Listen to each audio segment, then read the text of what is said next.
In July 1944, a 61-year-old Englishman stepped off a long, sleepless train ride and walked into a hotel in the mountains of New Hampshire.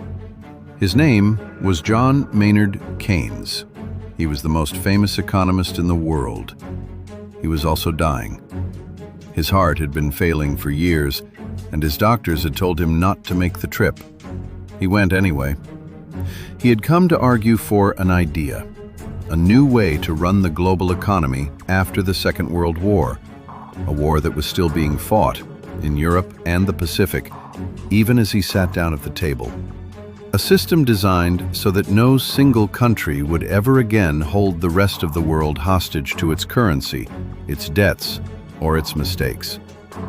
For 3 weeks, in a grand white hotel called the Mount Washington, Keynes would sit across from delegates from 44 countries. And he would lose. Not because his ideas were wrong. His ideas were better. Almost everyone in the room knew it. He lost because the war had bankrupted Britain and made America rich. He lost because the United States held roughly 2/3 of the world's monetary gold. He lost because the country with the money had already written the rules and had simply invited the others to come and sign them. The public story of Bretton Woods is cooperation. 44 nations gathered in the woods, building a peaceful new financial order to prevent another Great Depression.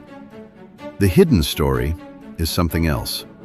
It was the moment the United States installed the dollar at the center of the world. The moment every other currency became, quietly, a derivative of an American promise. The moment a defeated empire signed away the financial future of the planet in exchange for a loan it could not refuse. That is the tension at the heart of this story. It was not simply about exchange rates. It was a fight between a country with an idea and a country with the money. And in global finance, the country with the money usually decides which ideas survive. This is black box markets. Let's open the black box. To understand what happened in that hotel, you have to understand what the world looked like when the delegates arrived. It was the summer of 1944. The war was not yet over. The Allied invasion of France, D-Day, had happened only 3 weeks earlier. American factories were still pouring out tanks and ships. London was still being hit by German rockets, the new V weapons that Hitler had launched in a last attempt to break British will. And the financial map of the planet had been redrawn, not by treaty, but by the war itself. Britain, the empire that had run the world's monetary system for a century, was effectively broke. It had sold off its foreign assets to buy weapons. It owed enormous sums to its own colonies. Its gold reserves were a fraction of what they had been. The pound, once the currency every trader trusted, was now propped up by emergency American supplies of food, fuel, and credit. The United States, meanwhile, had become the warehouse of the world. Its factories had not been bombed. Its workforce had been mobilized but not destroyed. And by the end of the war, by some estimates, it would hold around 2/3 of all the gold on Earth, meaning the gold held by governments and central banks to back their currencies, sitting in vaults at Fort Knox and the New York Fed. 2/3 of the world's monetary gold in one country. This is the part that matters. Whatever the conference produced on paper, the underlying reality was already settled. Britain needed the dollar to survive the next year. Europe needed the dollar to rebuild. The colonies needed the dollar to trade. The conference was the ceremony. The handover had already happened. The Americans, to their credit, understood this clearly. The British, to their tragedy, understood it too. The fight at Bretton Woods came down to 2 men and the plans they carried. One was Keynes.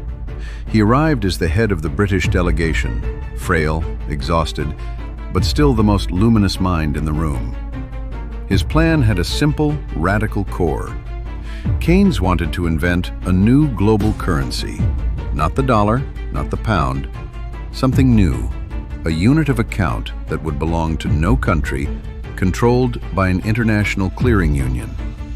And inside this clearing union, he wanted a rule that the world had never seen before. If your country ran a trade deficit, meaning your country bought more from the rest of the world than it sold, you would face pressure to adjust, to cut your spending, to shrink your imports, to hurt, in other words, until your books balanced. That was already true under the old system, but Keynes wanted something else too. He wanted countries that ran huge trade surpluses, countries on the other side of the ledger, selling the world far more than they bought, piling up enormous amounts of foreign money to face pressure as well, to either spend their surpluses, lend them out, or have them taxed away. That sounds technical, but it was a revolution. It meant that the burden of fixing the world economy would no longer fall only on poor and broken countries. It would also fall on the rich. The country with the surplus, the country with all the money, would have to recycle it back into the system instead of hoarding it and watching the rest of the world starve for cash. If Keynes had won, the post-war world would have looked very different.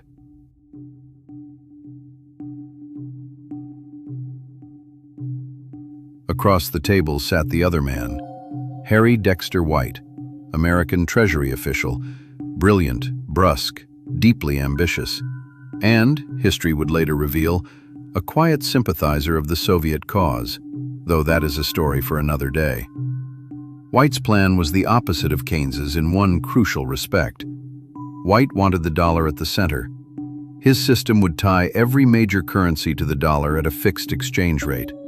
The dollar, in turn, would be tied to gold at a fixed price of $35 per ounce, a price the United States would defend forever. And the United States Treasury would promise that any foreign government holding dollars could come to its window and exchange those dollars for gold on demand. On paper, it sounded technical. In practice, it was a hierarchy. The dollar would be as good as gold. Every other currency would be as good as the dollar.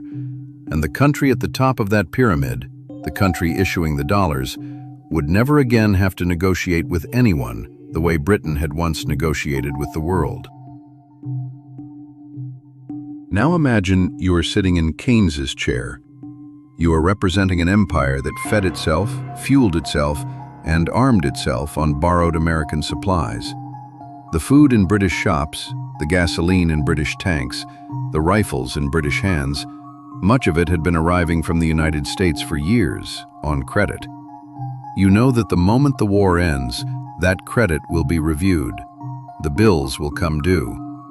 You know that without continued American loans in the years after the war, your country will not be able to import the food it needs to feed its own population. You know that your reserves are dangerously thin. You know that London's role as the financial capital of the world is already gone. It just has not been formally announced yet. And across the table is a delegation that knows all of this, and knows that you know it. What exactly are you supposed to do? Walk out and watch your country starve when the loans stop? Or stay, sign, and try to extract what concessions you can? This is the trap. It is not announced. It is not written into any clause. It does not need to be. It is woven into the structure of the room. The Americans did not have to threaten anyone. They simply had to be the only people in the building who could pay for what came next. And so, day after day, Keynes argued. He proposed his clearing union. He proposed his international currency. He proposed pressure on surplus countries. He pleaded, he charmed. He wrote memos that economists still read today as masterpieces of prose. And the Americans, politely, said no. Not to everything. The shape of the deal was a compromise, a fund, a bank, an exchange rate system, the institutions that would later become the International Monetary Fund and the World Bank. But on the central question, whose currency would sit at the top, there was no compromise. The dollar was at the top. Gold sat behind it. Every other currency was tied to it. And the United States Treasury, alone in the world, held the only key to the gold window. On the final day, Keynes signed. He stood up to address the delegates.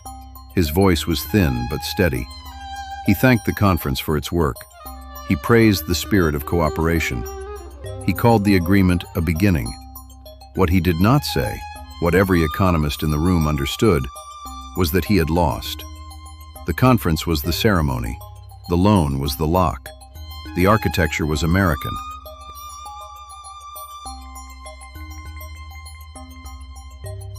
For the first 2 years, the new system was barely tested. Europe was still rebuilding. The dollar shortage was so severe that almost no one had enough dollars to challenge anything. And then came the test. In 1946, the United States agreed to lend Britain a sum of roughly $3.75 billion, an enormous loan, larger in real terms than almost anything that had come before. Enough, in theory, to keep Britain fed, fueled, and solvent for years. The loan came with a condition. Within 1 year, Britain would have to make the pound fully convertible. That meant anyone in the world holding pounds, any government, any central bank, any trader, would have the right to walk up to a British bank and exchange those pounds for dollars, on demand, no questions asked. This sounded fair. It sounded like the rules of any normal currency. It was a death sentence. Imagine a small bank. Imagine that for years this bank has been issuing receipts, pieces of paper saying, "We owe you $10." Imagine these receipts have been spreading across the world. Some are held in India, some in Egypt, some in Argentina, some in places where no one really expected to be paid back anytime soon. Then, one morning, the bank announces that anyone holding a receipt can come in and trade it for real cash. Today, right now. What do you think happens? You do not have to be an economist to know the answer. People line up. The drawer empties. The bank closes the window. That is what happened to Britain in August 1947. On the 15th of July, Britain opened convertibility. Within days, the world began converting. Holders of pounds in dozens of countries rushed to exchange them for dollars. The pressure was immediate, enormous, and one-directional. Within roughly 6 weeks, Britain lost something on the order of $1 billion from its reserves. A huge fraction of the entire American loan, gone in a single summer. On August 20th, 1947, just 36 days after opening the window, Britain shut it again. Convertibility was suspended.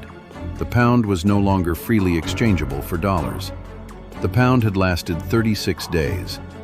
The lesson did not need to be announced.